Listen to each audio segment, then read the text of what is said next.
उत्तराखंड के कद्दावर नेता और पूर्व मुख्यमंत्री हरीश रावत अक्सर ही अपने बयानों या फिर सोशल मीडिया पोस्ट को लेकर सुर्खियों में बने रहते हैं। और अब हरीश रावत का एक बड़ा बयान सामने आया है, जिसके बाद वे चर्चाओं में आ गए हैं। सोशल मीडिया पर इसे बड़े बयान के रूप में लिया जा रहा है। अब आप सोच रहे होंगे कि ये बयान क्या है।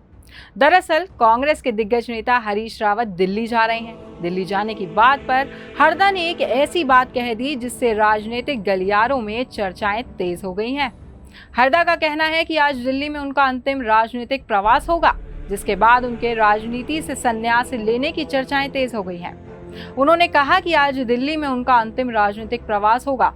अब इसके बाद उनके राजनीति से संन्यास लेने के कयास लगाए जा रहे हैं। अगले वर्ष होने वाले लोकसभा चुनाव से पहले हरीश रावत की इस रुख से प्रदेश में कांग्रेस की अंदरूनी राजनीति में हलचल तेज होना तो तय है। इतना ही नहीं, पूर्व सीएम का कहना है कि वो अब अपनी जीवन की शेष बची हुई शक्ति को उत्तराखंड कांग्रेस को सत्ता में वापस लाने के लिए लगाना चाहते हैं। उन्होंने ये भी कहा कि अगर कांग्रेस का नुकसान हुआ है तो उस नुकसान की भरपाई के लिए प्रयास भी उन्हें ही करना होगा।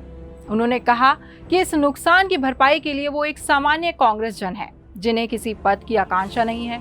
इसके साथ ही उन्होंने ये भी कहा कि वो पार्टी के लिए कार्यकर्ता के रूप में कार्य करते रहेंगे। कुछ महीनों बाद अब उत्तराखंड की राजनीति में सक्रिय होने और दिल्ली प्रवास को राजनीतिक रूप से लगभग अंतिम बताकर हरीश रावत एक तीर से कई निशाने साधते दिख रहे हैं।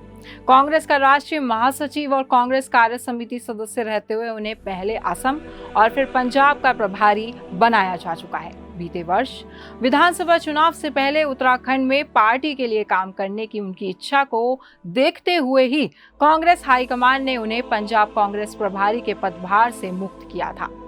बता दें कि पूर्व सीएम हरीश रावत उत्तराखंड के कद्दावर नेताओं में शुमार हैं। एक वक्त था जब उनकी केंद्र की राजनीति से लेकर प्रदेश की सियासत तक में खास मुकाम रहा है। उन्होंने यूपीए सरकार में केंद्रीय राज्य जल संसाधन मंत्री का पद संभाला था, तो वहीं उन्होंने सीएम के तौर पर उत्तराखंड की सत्ता भी संभाली है। इतना ही नहीं, उत्तराखंड कांग्रेस में हरदा सबसे बड़े चेहरे के तौर पर देखे जाते हैं, लेकिन 2017 से राज्य में कांग्रेस सत्ता पाने में असफल रही है, जिसका मलाल हरीश रावत को हमेशा से रहा है। इतना ही नहीं, अगले वर्ष लोकसभा चुनाव होने हैं। अगले लोकसभा चुनाव को देखते हुए हरीश रावत उत्तराखंड में राजनीतिक रूप से सक्रिय रहना चाहते हैं। हालांकि देखना होगा कि हरदा के इस पोस्ट के और क्या-क्या मायने निकाले जाते हैं। आप देख रहे हैं खबर उत्तराखंड। अगर आप हमें YouTube पर देख रहे हैं तो हमें सब्सक्राइब करें और बेल आइकन दबाएं। अगर आप हमें Facebook पर देख रहे हैं तो हमें फॉलो जरूर करें।